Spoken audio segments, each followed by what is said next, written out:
I hope that you will be quite well. Corona की कहर में एक चैलेंज मुख्य रूप से 10th क्लास और 12th क्लास के बच्चों के लिए है, क्योंकि उन लोगों के लिए बहुत सीमित समय रहता है। कहते हैं हारेंगे कोरोना जीतेंगे हम, हारेंगे कोरोना जीतेंगे हम, घर में ही रहकर पढ़ेंगे हम। तो चलिए आज के क्लास में ट्रिग्नोमेट्री का जो शेष पार्ट बाकी था उसके लिए हम लोग तैयार होते हैं। यहाँ हम लोग फार्मूला पर जो बचा हुआ फार्मूला था उसके लिए हम लोग आते हैं।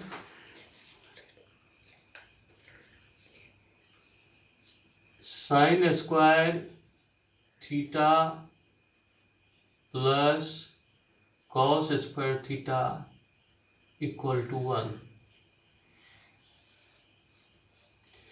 ये एडिशन और सब्सट्रैक्शन का फार्मूला है। इसे हम प्रूव भी कर सकते हैं।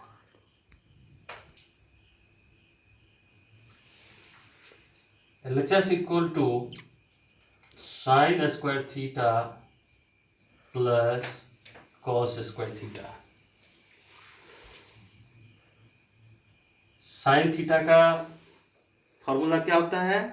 P by H, P by H का square plus B by H का स्क्वायर। ये प्रीवियस क्लास में आप लोग को बता चुके हैं। Sine theta and cos theta का value.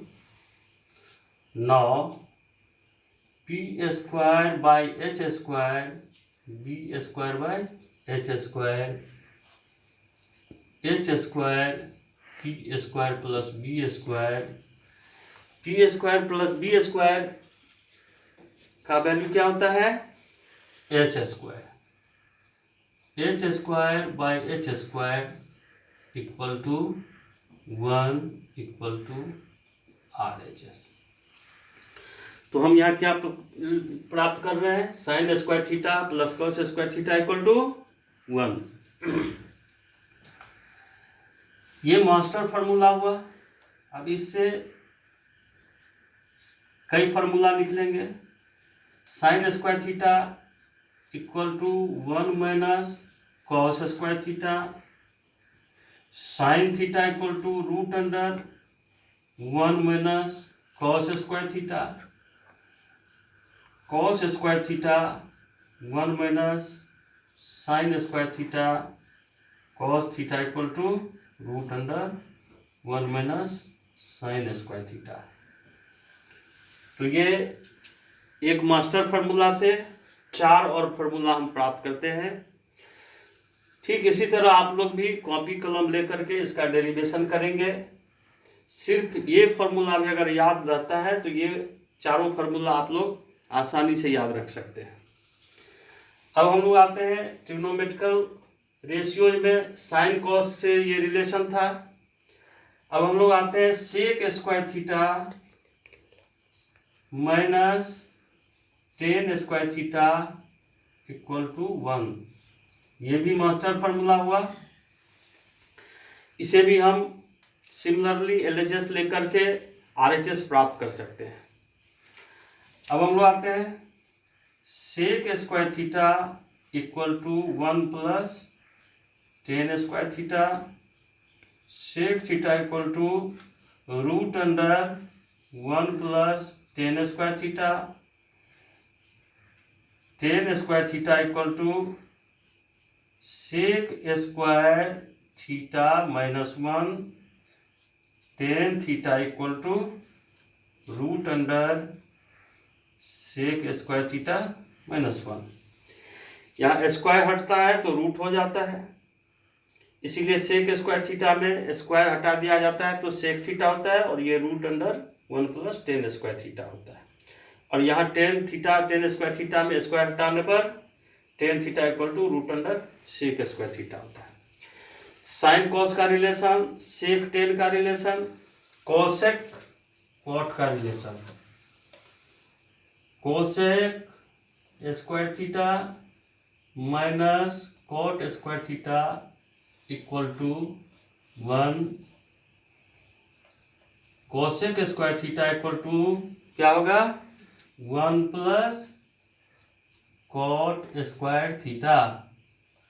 Cosec theta equal to क्या होगा स्क्वायर हट जाएगा 1 plus cot square theta root under cot square theta क्या होगा cosec square theta minus 1 cot theta equal to क्या होगा कोसेक स्क्वायर थीटा माइनस 1।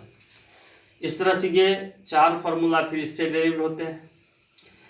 ये फार्मूला साइन कॉस टेन के रिलेशन के लिए प्लस और माइनस में था। अब मल्टीप्लाई में भी इसका रिलेशन होता है sine theta into cosec theta equal to 1। Sine theta into cosec theta equal to 1। इसे भी हम प्रूव कर सकते हैं LHS equal to sine theta into cosec theta. Sine theta का क्या वैल्यू होता है P/H। कॉसेक थीटा का क्या होता है H/P। ये दोनों कट के क्या होगा 1 होगा जो हमारा RHS है। इस तरह से ये मास्टर फार्मूला हो गया। इससे और भी फार्मूला डेरिव होगा sine theta equal to 1 by cosec theta. Cosec theta equal to 1 by sine theta. Similarly tan theta into cot theta equal to 1। Tan theta into cot theta equal to 1। Tan theta equal to क्या होगा 1 by cot theta. Cot theta equal to 1 by tan theta. Next cos theta into sec theta equal to 1। Cos theta equal to 1 by sec theta. Sec theta equal to 1 by cos theta. इस तरह से ये सारे formula को आप एक copy पर note करेंगे और इसे जिस तरह से हमने सभी को डेरिव्ड किया है उसी तरह आप कॉपी पर डेरिव्ड करके प्रैक्टिस करेंगे। ये 10th का बोर्ड एग्जाम के लिए तो उपयोगी है ही और भी कॉम्पिटिटिव एग्जाम के लिए भी ये सब बहुत ही उपयोगी होगा। अब हम लोग डिवीजन फार्मूला पर आते हैं। Tan theta is equal to sine theta by cos theta. Sine theta equal to tan theta into cos theta. Cos theta equal to sine theta upon tan theta. ये एक मास्टर फार्मूला हुआ। इससे ये 2 formula डेरिव होता है। इसी तरह cot theta equal to cos theta by sine theta. Cos theta equal to sine theta into cot theta. Cot theta equal to cos theta sine theta equal to cos theta by cot theta. ये master formula हुआ। इससे ये 2 formula डेरिव होता है। अब हम आते हैं कॉम्प्लीमेंट्री फार्मूला पर।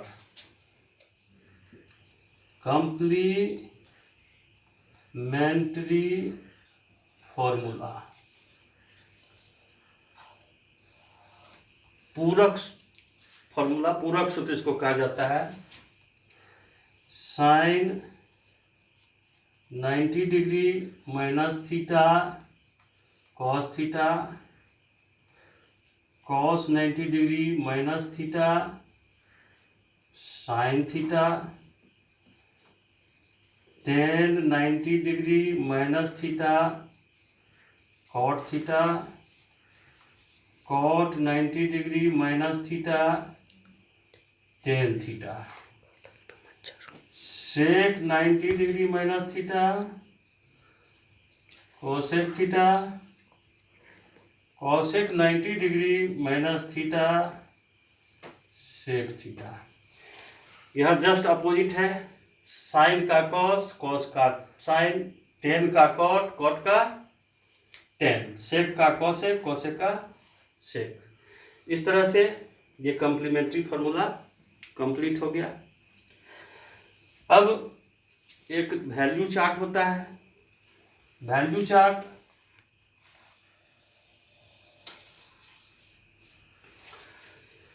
First of all value chart निकालने का एक प्रोसेस हम आप लोगों को बताते हैं। 0 से 4 तक आप लिख दीजिए, 4 से डिवाइड कर दीजिए और इसे स्क्वायर रूट कर दीजिए। अब देखिए इसका क्या होगा, 0/4 0 होता है, 1/4 1/2, यहाँ 2/4 1/2 का हो जाएगा 1√2, तो √3/2 1। ये जो आंसर आया है ये रियल में साइन के लिए वैल्यू है। यहाँ हम लोग एक चार्ट बना लेते हैं। 0 degree 0 degree 30 degree 45 degree 60 degree 90 degree.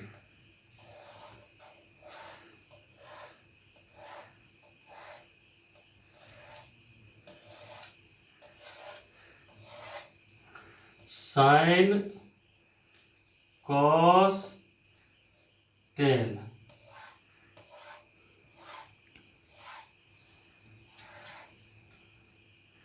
Cosec sec cot. Sine 0 degree का वैल्यू 0 हो जाएगा, 30 का 1/2 हो जाएगा, इसका 1/√2 हो जाएगा, √3/2 हो जाएगा, 1 हो जाएगा।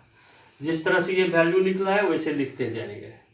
तो यहाँ साइन का वैल्यू निकल गया फ्रॉम 0 to 90। अब जस्ट अपोजिट अगर हम लिखते हैं यहाँ से तो ये कॉस का वैल्यू निकल जाता है। अभी हम लोग पढ़े हैं sine theta by cos theta equal to tan theta. तो यहाँ साइन थीटा और कॉस थीटा का डिवाइड करते हैं, साइन थीटा के वैल्यू और कॉस थीटा के वैल्यू को, तो टेन थीटा का वैल्यू निकलता है। तो ये 0 हो गया, ये 2 कट जाएगा, 1/√3 1√3 और ये अपरिभाषित होता है। साइन कॉस 10 का निकल गया। अब कॉसेक का निकालना है तो 1/sin कर देंगे तो कॉसेक का निकलेगा वैल्यू। तो 1/sin तो 1/0, तो ये इन्फिनिटी हो जाएगा। 1/2 तो 2, 1/√2 तो √2, 2/√3 एंड 1/sin तो 1। ये कॉसेक का निकल गया। इसी तरह सेक का निकलेगा 1/cos में, तो 1, 2/√3 √2 2 और ये अपरिभाषित हो जाएगा। 1/10 तो कॉट का निकलेगा, तो ये अपरिभाषित हो जाएगा। ये 1/2 हो जाएगा, ये कॉट का है 1/√3 तो ये √3 हो जाएगा। ये 1 हो जाएगा, ये 1/√3 हो जाएगा और ये अपरिभाषित हो जाएगा। इस तरह से हम लोग वैल्यू चार्ट भी बहुत आसानी से निकाल लिए हैं। कुछ फार्मूला थोड़ा सा और बचा हुआ है जो हम लोग नेक्स्ट क्लास में उसको फाइनल कर लेंगे। कुछ उसका प्रॉब्लम, सवाल का प्रॉब्लम भी कंप्लीट कर लेंगे। बच्चों एक बात ध्यान रखिए, ये बहुत ही आसान नहीं है लेकिन बहुत ही कठिन भी नहीं है। अगर हम इसका गहन अध्ययन करेंगे तो हम इस पर बहुत ही आसानी से सफलता प्राप्त कर सकते हैं। कहा गया है कि एक दोहा है, जिन ढूंढा तीन पाइया गहरे पानी पैठ, जौ बोरा डूबन डरा रहे किनारे बैठ। यदि आप समुद्र में गोता लगाते हैं तो आपको एक न एक दिन निश्चित रूप से मोती मिलेगा ही, लेकिन अगर डर से किनारे पर बैठ जाते हैं तो आप खाली हाथ वापस आएंगे। इसीलिए ये फॉर्मूला को अगर आप बहुत ही अच्छी तरह से गहन अध्ययन करेंगे तो ट्रिग्नोमेट्री में आपको कहीं भी कोई प्रॉब्लम नहीं होगी। और इसी के साथ मैं आज का क्लास इन करता हूँ। Thank you.